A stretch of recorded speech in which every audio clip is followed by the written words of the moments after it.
Over here, it was like almost on top of that first button, and I want to position it relative to that first button by 10.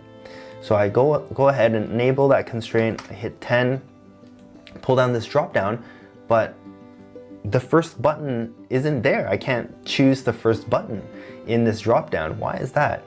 Well, the reason is because your label is overlapping that first button, so it doesn't come up as a neighbor here.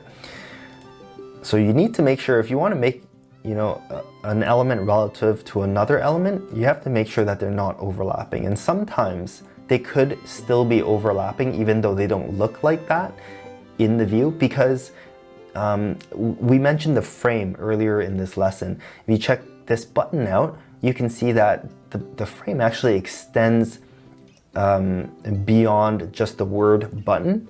You can see these white dots here. That's part of the frame. So even if the frame of the label is kind of touching the frame of the button, and it's not like the text isn't overlapping, but at this point they could still be overlapping. In fact, is grab these images, and these images I've made available either in the link in the description below, or you can click on the upper right corner and you can download these resources so that you can follow along.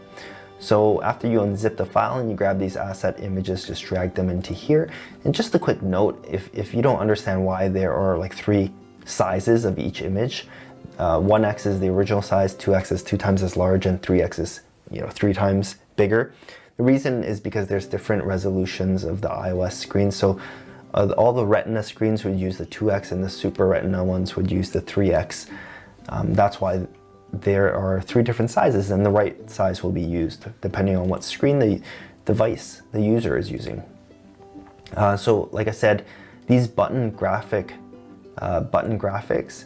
I added this rectangular background solid color to it. You technically could have just customized that, and in fact, if it were like a production app, I wouldn't recommend exporting your graphics like that. But like I said, this is for the sake of, because we want to focus on auto layout. Sorry, I'm losing my words here. So what I want you to do is highlight the 3 buttons by holding Shift on your keyboard and clicking all 3, and then choose alignment left.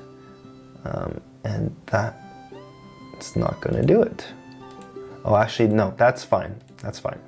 All right, that did do it. It's just that they didn't align left because the width of the buttons are variable right now. So I want you to click on that first sign in with Facebook button and change the background to Facebook, right? And you can see it's gonna balloon up. We're gonna change that text color to white so you can actually see it. Let me drag this label up here. So I want to put this, what do I call this? Social squid. Change the number of lines to 0. Right, and I'll center align this and just change I'll change the font to custom.